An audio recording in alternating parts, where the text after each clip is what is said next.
하나님 아버지, 이제 저희가 주의 말씀을 들으려고 합니다.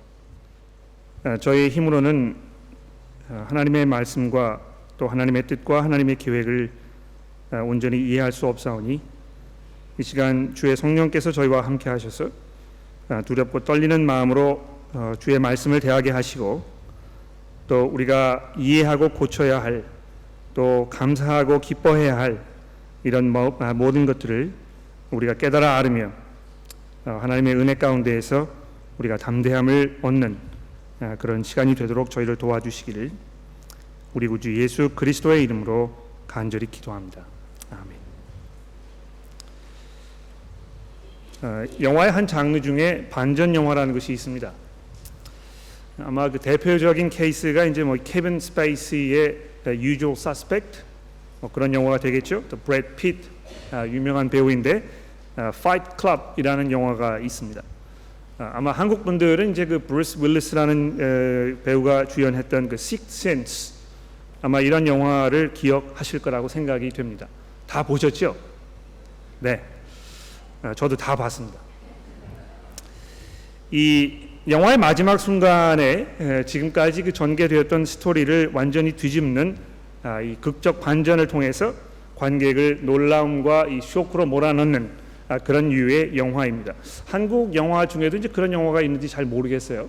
한국 영화를 즐겨 보시는 분들 저를 좀 알려주시면 제가 그 설교 예화로 사용할 수 있지 않을까 합니다. 다음번 설교를 할 때 여러분 그 이름을 제가 이렇게 불러드릴 수도 있을 것입니다. 자, 오늘 우리가 보게 되는 이 창세기 32장, 오늘 이제 그 6번째 시리즈가 되겠는데요. 이 시리즈가 이제 다음 주에 끝나게 되고, 그 다음부터는 이제 우리가 갈라디아서를 생각하게 될 것입니다. 미리 그 본문 말씀을 이제 읽어주시면 감사하겠는데, 오늘 이 6번째 살펴보는 창세기 32장의 말씀을 보게 되면 이것이 정말 아주 극적인 그런 대반전의 서사시라는 것을 우리가 알 수 있습니다.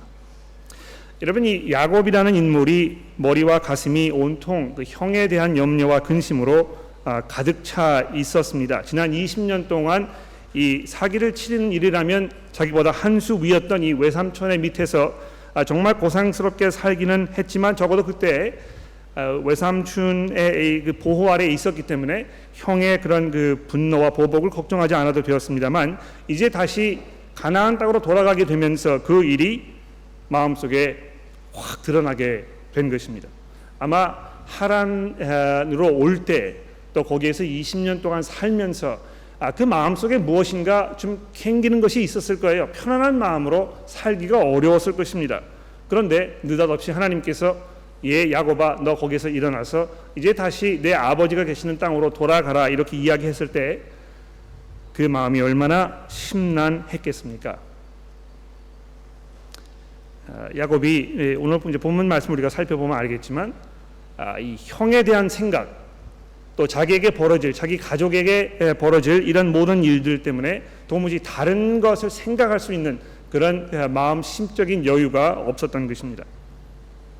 여러분, 이 본문을 보시면은요, 이 바늘로 콕 찌르면 그냥 폭발해 버릴 것 같은 그런 그 팽팽한 긴장감이 본문 전체에 흐르고 있습니다. 오늘 우리 이현우 교우님 아주 훌륭하게 본문을 읽어 주셨는데, 여러분 그 본문 읽으시면서 그런 그 긴장감을 느끼셨습니까?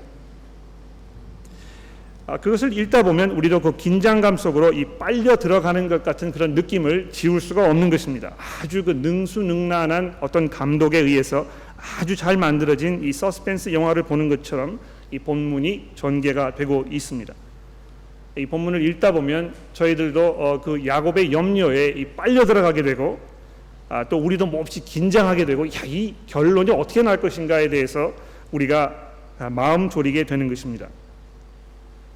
그런데 이 본문 마지막 부분에 가게 되면 우리가 미처 예상하지 못했던 대반전이 벌어지는 것을 우리가 보게 되는 것입니다. 이미 그것을 성경이 봉독되는 동안에 발견하신 분도 계실 것이고, 또 그렇지 않으신 분도 계실 텐데, 우리 그 부분은 잠시 살펴보기로 하고 일단 본문을 조금 살펴보도록 그렇게 합시다. 자, 여러분 성경을 가지고 계시니까 그냥 성경을 덮고 제 이야기를 듣지 마시고 오늘 본문인 창세기 32장의 말씀을 펴셔서 제가 드리는 말씀이 실제로 본문이 이야기하고 있는 것인지 확인하면서 들어주시고, 또 주보 안에 보시면 제 설교 요약지가 준비가 되어 있으니까 이거를 보시면서 따라오시면 아마 적어도 설교가 끝나는데 얼마쯤 남았다는 것 정도는 여러분이 짐작을 하실 수가 있을 것입니다. 자, 이 본문 말씀이 야곱이 길을 가는데 이렇게 시작이 되고 있죠. 지난주 이 본문 내용을 기억하시면 하나님께서 야곱에게 가나안 땅으로 돌아가라 이렇게 직접 나타나셔서 말씀을 하셨다는 것입니다. 길을 가는데 하나님의 천사들이 그를 만났다는 것이죠.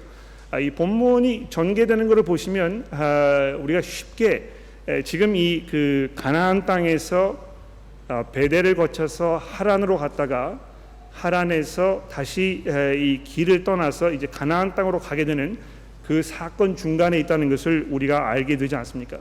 마치 하란으로 가는 순간에 이 하나님의 천사들이 하늘에서 오르락내리락 하는 그것을 보고 그것을 베델이라고 했던 것처럼 또 여기에서 역시 마찬가지로 하나님의 천사들을 만나게 되는 그런 그 일이 지금 우리에게 소개가 되고 있습니다.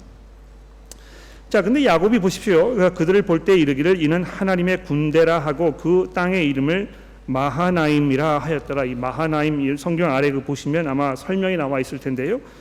두 그룹이라 이렇게 되어 있습니다. 두 진영 뭐 이렇게 우리가 번역을 할 수가 있겠는데 왜 이곳을 마하나임이라고 불렀을까?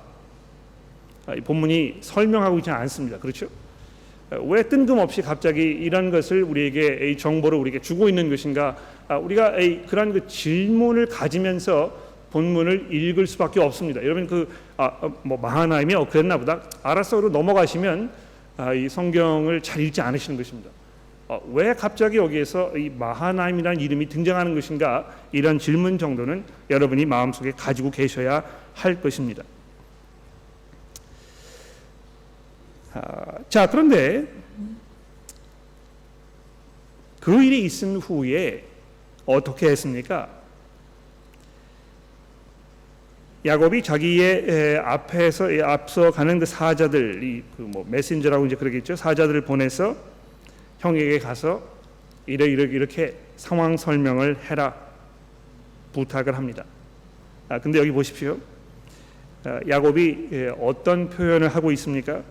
너희는 내 주 에서에게 가서 여기 이제 그 주라는 이런 그 단어를 특별히 선택을 해가지고 사용하고 있죠. 또 내 주 에서에게 가서 이같이 말하라. 주의 종 야곱이 이같이 말하기를. 자, 이렇게 하면서 이 형과 자신의 관계를 지금 이런 식으로 설명을 하고 있는 것입니다. 이 하란 땅으로 도망을 갈 때는 그 아버지의 이 축복을 받아가지고 마치 그가 주인인 것처럼 자기가 이 하나님의 모든 복을 다 소유했던 것처럼 이렇게 생각하면서 그쪽으로 갔었는데 지금 다시 돌아오면서 허리를 아주 굽히고 야곱이 자기가 이 에서의 종이라고 이렇게 부르고 있습니다. 이것이 이제 그 야곱의 어떤 그 약삭빠른 이 대처술인지 그의 마음 가운데 아주 깊은 심경의 변화가 일어나서 이렇게 한 것인지 본문이 우리에게 아주 분명하게 설명하고 있지 않습니다. 역시 이것을 읽으면서 여러분들이 마음속에 이렇구나, 이런 그 상황이 벌어지고 있구나, 왜 이렇게 되었을까, 이런 그 의구심을 자꾸 던지게 지금 이 본문의 저자가 우리로 하여금 유도하고 있다는 것입니다. 자, 근데 제가 이 설교 처음 부분에도 말씀을 드렸습니다만 야곱의 지금 마음 가운데 여유가 있었겠습니까? 뭐 생각할 그런 그 심적인 어떤 평온이 있었겠습니까? 여기 7절에 보시게 되면 야곱이 이렇게 됐다고 하죠. 심히 두렵고 답답하여 자기가 처한 지금 그 상황이 진퇴양난이라고 그러지 않습니까? 앞으로 가지도 못하고 뒤로 갈 수도 없는 이런 그 절박한 상황 속에서 낙타를 두 떼로 나누어서 보십시오. 마하나임을 두 진영이라고 이렇게 이야기를 했었는데요. 우리가 그냥 읽어가다가 툭 그냥 이 저자가 이 양떼를 두 진영으로 나누었다 이제 이렇게 우리에게 설명을 하고 있습니다. 왜 그랬을까요? 또 그 후로 야곱이 하나님 앞에 이제 기도를 하는 장면이 등장합니다. 아마 창세기 제 기억으로는 창세기 전체를 우리가 통틀어 보았을 때 이것보다 긴 기도를 찾기가 어렵습니다. 또 야곱의 삶의 사건에서 야곱이 처음으로 하나님 앞에 기도한 것으로 기록이 되어 있는 것 같고요. 또 가장 긴 그런 문구로 이 기도가 지금 우리에게 설명이 되고 있습니다. 한번 읽어보겠습니다. 제가 내 조부 아브라함의 하나님, 내 아버지 이삭의 하나님 여호와여, 주께서 전에 내게 명하시기를 내 고향 내 족속에게로 돌아가라. 내가 내게 은혜를 베풀리라 하셨나이다. 나는 주께서 주의 종에게 베푸신 모든 은총과 모든 진실하심을 조금도 감당할 수 없사오니. 이 대단한 그런 그 발견이라고 생각합니다. 지금 이런 상황 속에서 자기가 처해 있는 이런 이 위기, 아마 이런 것들이 그로 하여금 지금까지 하나님께서 자기에게 베풀어 주셨던 것들을 잠시 돌아보는 기회가 되었을 것이고, 그것이 얼마나 큰 하나님의 은혜였는지를 이제 조금씩 비로소 깨닫기 시작하는 것처럼 이렇게 보인다는 것입니다. 그래서 내가 내 지팡이만 가지고 이 요단을 건넜더니 지금 2때나 이루었나이다. 2때 또 등장하지 않습니까?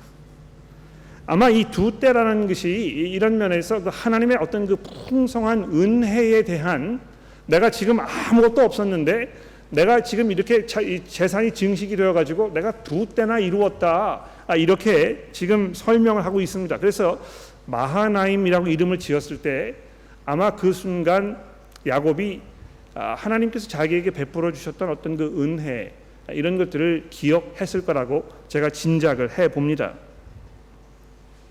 자, 그런데 보십시오. 11절에 보시면 내가 주께 간구하오니 내 형의 손에서, 에서의 손에서 나를 건져내시옵소서. 내가 그를 두려워하면 그가 와서 나와 내 처자들을 칠까 겁이 나기 때문이니라. 자, 여기 보시게 되면 지금 야곱의 삶의 가장 중요한 문제가 무엇이었는지 우리가 알 수 있습니다. 무엇입니까? 에서와의 이 화해 문제이고, 자기 목숨을 보존하는 문제이고, 자기 가족의 이 그 평안, 이것을 지키는 이런 것이었다는 것입니다. 어떤 그 하나님의 은혜를 통해서 자기가 누렸던 이 물질적인 그런 축복, 이런 것들을 잃지 아니하고 그것을 잘 지켜내고, 또 그 안에서 남은 여생을 정말 풍요롭게 하나님의 은혜 가운데 감사함으로 찬송하면서 이렇게 살고 싶어하는 그런 그 마음의 그 의지가 분명히 있었을 것입니다. 그런데 야곱은 핵심을 보지 못하는 것입니다. 그의 평생 살아오면서 그의 모든 관심과 그의 모든 이 열정은 이 복 받는 일, 특히 아버지로부터 복을 받아서 자기가 이 재산을 증식하고 편안하게 안정적으로 살아가는 거기에 집중되어 있었던 것이 분명합니다. 그렇기 때문에 지난 20년 동안 그 모진 고생을 감수하면서 거기에서 외삼촌의 종살이처럼 이렇게 20년을 보낸 건 아닙니까? 그리고 자기가 이 추구했던 대로 정말 많은 그런 재산을 쟁취해서 이제 남부럽지 않은 그런 삶을 살게 된 이런 상태에 와 있었습니다만, 그것이 이제 다 누가 뺏어갈 그런 위험 속에 자기가 처했다고 생각이 되니까 그것 이외에 다른 것을 지금 생각할 수 있는 그런 겨를이 없었던 것입니다. 먹고 사는 문제가 참 중요합니다. 그렇지 않습니까? 뭐 이 우스갯소리로 다 먹고 살자고 하는 건데, 뭐 이렇게 하면서 우리가 웃음 넘기기도 하고 또 마음의 위안을 얻기도 하고 또 거기에서 좀 이렇게 참고 인내하는 어떤 그런 것들을 우리가 발견하게 되는 것이 다 먹고 살고자 하는 건데, 먹고 사는 문제가 정말 우리에게 가장 중요한 문제라고 생각될 수 있습니다. 그러나 여러분, 먹고 사는 문제가 가장 중요한 문제입니까? 이 시간 여러분의 삶을 돌아보십시오. 정말 우리가 이 세상에서 일평생 살아가는 동안에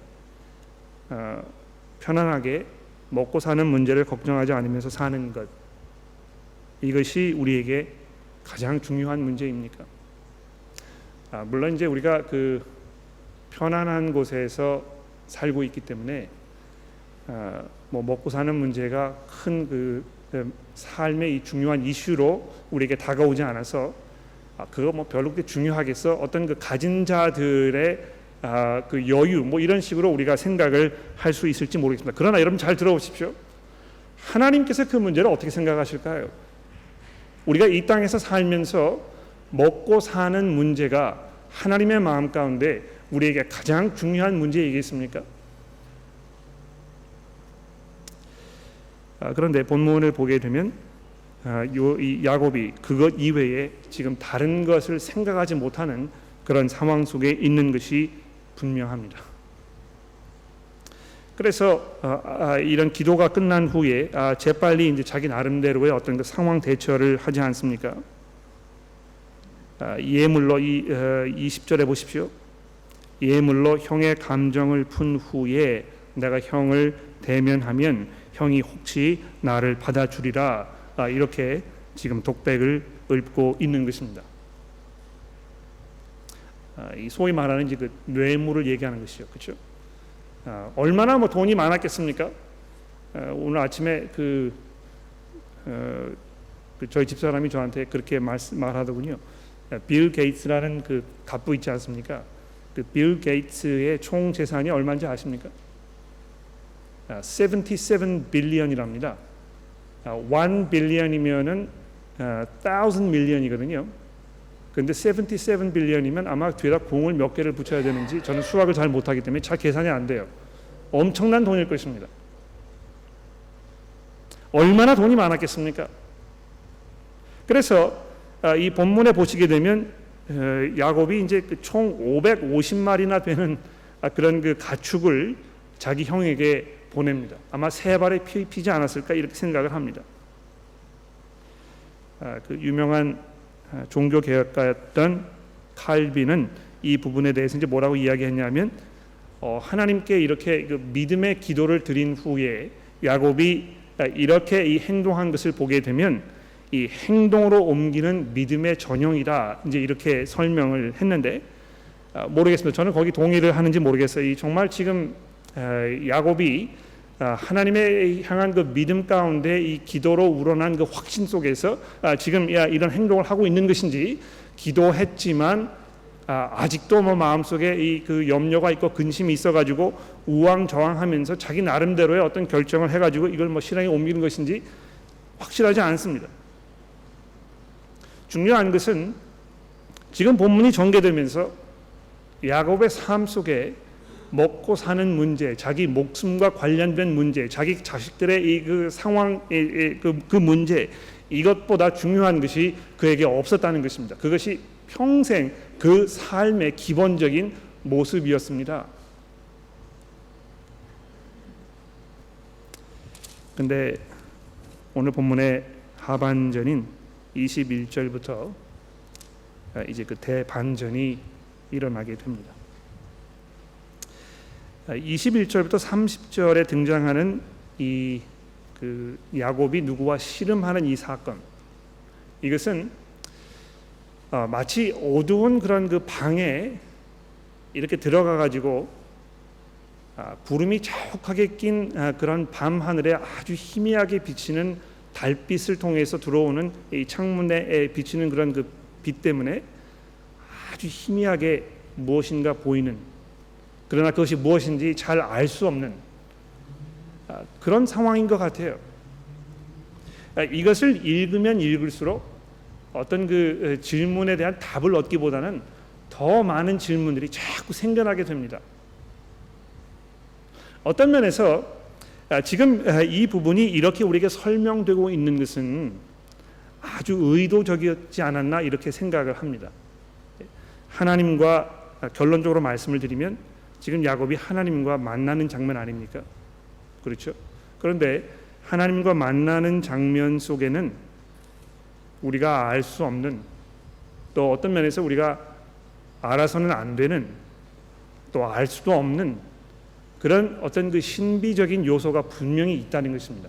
여러분, 우리가 하나님을 만났는데 하나님이 그 어떤 분이신지 누구이신지 하나님 어떻게 생기셨는지 이런 거 우리가 다 알아버리게 되면 그럼 하나님을 하나님으로 생각하겠습니까? 내가 다 이제 하나님 알았기 때문에 나는 어떤 면에서 하나님보다 더 나을 수도 있어.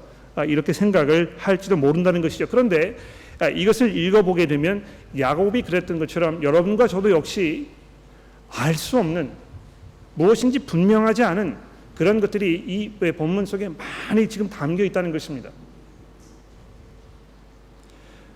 그런데 한 가지 분명한 것이 있다면 이것이 야곱의 삶 속에 대반전의 아주 획기적인 그런 변화의 사건이었다는 것입니다. 어떻게 알 수 있습니까? 여러분, 그 야곱이 여기에서 새로운 이름을 얻지 않습니까? 야곱이라는 사람의 야곱이라는 이름은 무엇이었습니까? 이 뜻이 무엇이죠? 기억나십니까? 사기꾼. 발꿈치를 잡았다 하는 그런 그 문자적인 의미를 가지고 있지만 거기에 담겨 있는 그 의미는 걸고 넘어졌다, 속였다, 사기꾼이라는 뜻입니다. 실제로 야곱의 삶을 돌아보면 그가 정말 사기꾼이었거든요. 그런데 그러했던 사람이 지금 여기에서 어떤 사람, 누구라고 설명되어 있지 않고 어떤 사람이라고 이렇게 설명이 되어 있는데 그 사람과 밤새 동안 씨름을 하다가 그로부터 너는 이제부터 이스라엘이라 하는 이름을 얻게 된 것입니다. 여러분, 그 성경 보시면 맨 아래 이스라엘이라는 이름의 뜻이 무엇인지 우리에게 설명이 되어 있는데 여러분, 성경 되어 있습니까? 거기 잘 보십시오. 뭐라고 되어 있습니까? 하나님과 겨루어 싸워 이겼다. 이렇게 되어 있기도 하고, 조금 더 이제 정성을 들인 성경을 보시면 하나님과 싸워 이겼다 이렇게 할 수도 있지만 하나님께서 싸우셨다 이렇게 해도 우리가 이해할 수 있다고 설명이 되어 있습니다. 실제로 히브리어를 보게 되면 여기 그 주어가 분명하지 않습니다. 그냥 싸웠다는 이야기가 있고 이것이 그 주어인지 목적어인지 잘 판단하기 어려운 그런 그 하나님이란 단어가 들어가 있는데요.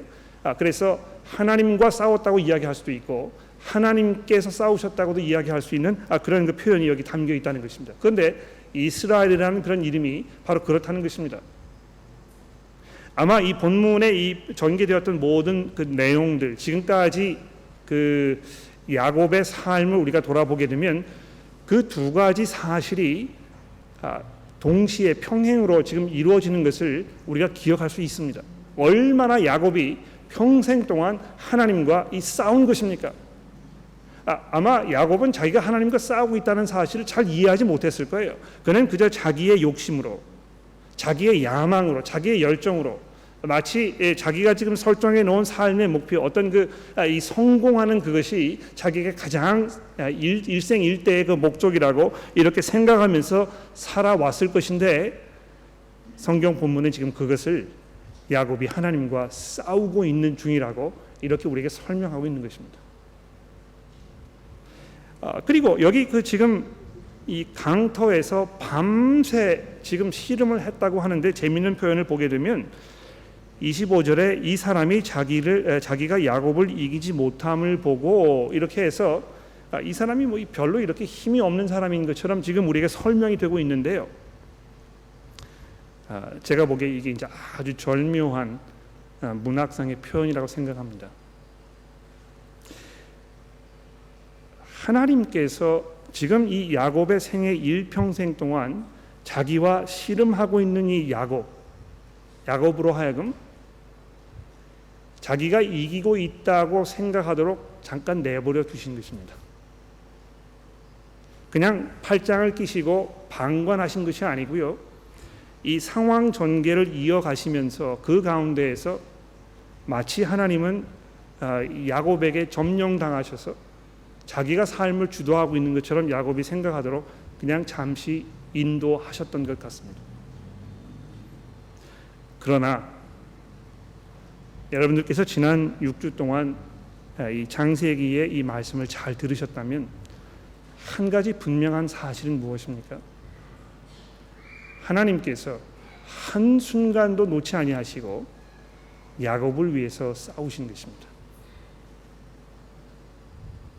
야곱이 위기에 처하면 처할수록 그가 점점 더 이 그 죄악의 구렁텅이로 들어가면 들어갈수록 하나님께서는 그 야곱을 놓지 않으셨습니다. 왜 그랬습니까? 야곱을 사랑하셨기 때문이죠. 왜 야곱을 사랑하신 것입니까? 야곱은 별로 그렇게 매력적인 사람이 아니었습니다. 사랑할 만한 가치가 있는 존재가 아니었다는 것입니다. 그러나 하나님께서 그 오래전에 그의 조부인 아브라함을 향해서 하셨던 그 약속, 즉 다시 말해서 아담과 하와 이후에 이 죄악으로 물든 이 세상, 하나님의 그 축복으로부터 멀어진 이 세상을 회복하시기 위한 하나님의 그 결정, 하나님의 그 결단, 이것을 이루시기 위해서 아브라함에게 약속하지 않으셨습니까? 내가 너를 통해서, 너의 후손을 통해서 이 망가진 이 세상을 내가 회복할 것이다. 그때가 분명히 올 것이다. 이렇게 약속하셨다는 것입니다. 그래서 아브라함이 중요한 존재였고, 그래서 이삭이 중요한 존재였고, 그래서 야곱이 중요한 존재였던 것입니다. 그에게 내적으로 그에게 무슨 중요한 무슨 그 퀄리티가 있거나 그래서 그런 것이 아니고요. 이것은 전적으로 하나님의 은혜 가운데서 하나님이 정해놓으신 이 온 인류를 구원하시려는 그분의 그 구원사의 목적 때문에 이렇게 하셨다는 것입니다. 야곱은 태어날 때 그 에서를 붙잡았습니다. 자기의 그 욕심을 이루기 위해서. 그런데 자기가 알지도 못하는 그런 상황 속에서 그는 지금 하나님을 붙잡고 있는 것입니다. 놓지 않는 것입니다. 또 하나님께서 그렇게 하도록 이렇게 인도하시고 내버려 두셨다는 것입니다. 그러나 어떻게 하십니까? 결국 하나님께서 야곱을 쓰러뜨리지 않으십니까? 여기 이제 허벅지를 이제 치셨다 이렇게 되어 있는데 치셨는지 살짝 만지셨는지 잘 모르겠어요. 아주 간단하게 이길 수 없었던 것 같은 야곱을 하나님께서 아주 간단하게 제압해 버리시는 이런 상황이 벌어지고 있지 않습니까? 나중에 야곱은 어떻게 이야기합니까? 30절에 보십시오. 그러므로 야곱이 그것을 브니엘, 그 하나님의 얼굴이란 뜻인데요, 브니엘이라 이렇게 하면서 그가 이르기를, 자 여기 이제 이게 아주 중요한 부분인 것 같아요. 내가 하나님과 대면하여 보았으나 내 생명이 보존되었다. 여러분, 야곱은 먹고 사는 문제가 그에게 가장 중요한 문제인 것처럼 이렇게 착각을 하면서 일평생 살아왔습니다만, 이 가장 결정적인 이 순간 그는 자기 자신이 하나님과 화해해야 한다는 그 사실을 깨닫게 된 것입니다.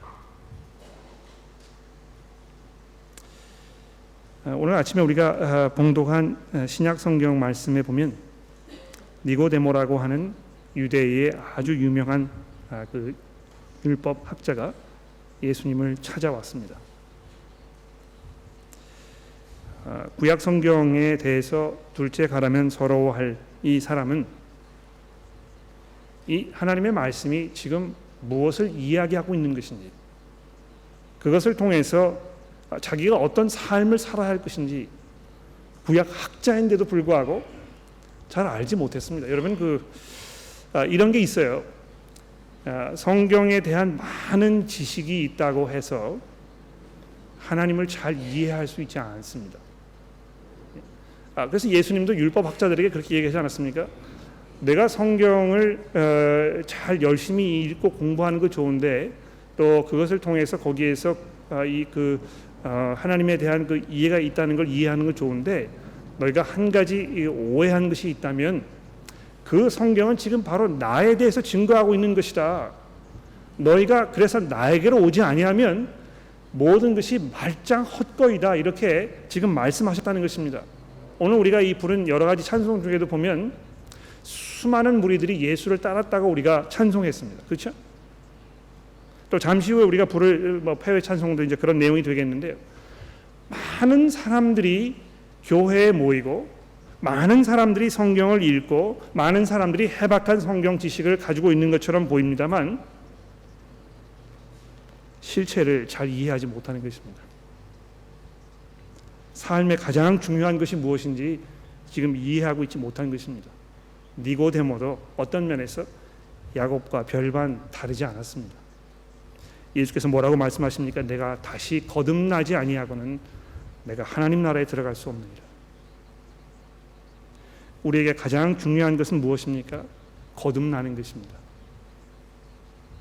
거듭난다는 것은 그 심기일전하는 새로운 각오를 갖는 그런 어떤 그 내적인 변화를 말하는 것이 아니고요. 죽어버렸다가 하나님께서 다시 살리시는 전적인 하나님의 은혜를 이야기하는 것입니다. 하나님, 나는 하나님 앞에 죽을 수밖에 없는 죄인입니다. 도무지 제가 제 힘으로는 하나님과 화해할 수 없고 하나님의 은혜 가운데 살 수 없는 죄인입니다. 저는 하나님의 영원한 심판 가운데 지옥불에 떨어지는 것이 마땅한 그러한 존재입니다. 도무지 제게 하나님께서 사랑과 은혜를 베푸실 만한 아무런 이유가 없다는 것을 저는 잘 알고 있습니다. 그러나 그리스도께서 나를 위해서 하나님의 형벌을 대신 지시고 나를 살리셨으니 이제 내가 주 앞에 나옵니다. 물론 야곱이 예수 그리스도의 복음을 알지 못하였고 많은 구약의 믿음의 선배들이 그것을 잘 알지 못하고 또 더러는 멀리 희미하게 보이는 어떤 그 하나님의 은혜를 집중시키는 그것을 바라보기는 했습니다만 잘 알지 못했습니다. 그러나 한 가지 분명했던 것은 하나님께서 은혜의 하나님이시라는 것, 값없이 베푸시는 그런 놀라운 사랑의 하나님이라는 것, 야곱이 이해했다는 것입니다. 그렇습니다. 여러분, 그 하나님을 알고 계십니까?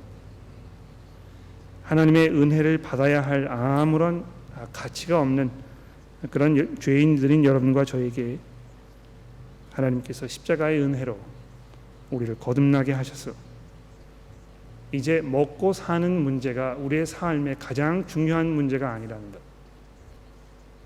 오히려 우리가 주의 복음을 위해서 사는 것, 그리스도의 이 이름이 증거되는 그 일, 하나님의 나라가 속히 이 땅에 완성되는 그 것, 이것이 우리 성도들의 삶 가운데 가장 중요한 일이라는 것을 우리가 비로소 깨닫게 된 것입니다.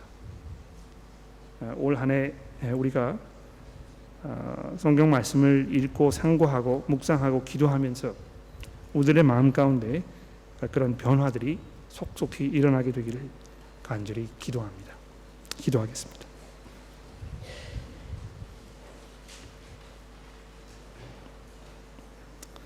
하나님 아버지, 사도 바울이 빌립보 교회를 향해서 한탄하듯 고백했듯이 이 세상에 얼마나 많은 사람들이 마치 우리의 배가, 우리의 식도가 우리의 하나님인 것처럼 착각하면서 살고 있는지 모릅니다. 하나님, 그런 어리석은 삶을 살고 있던 저희들,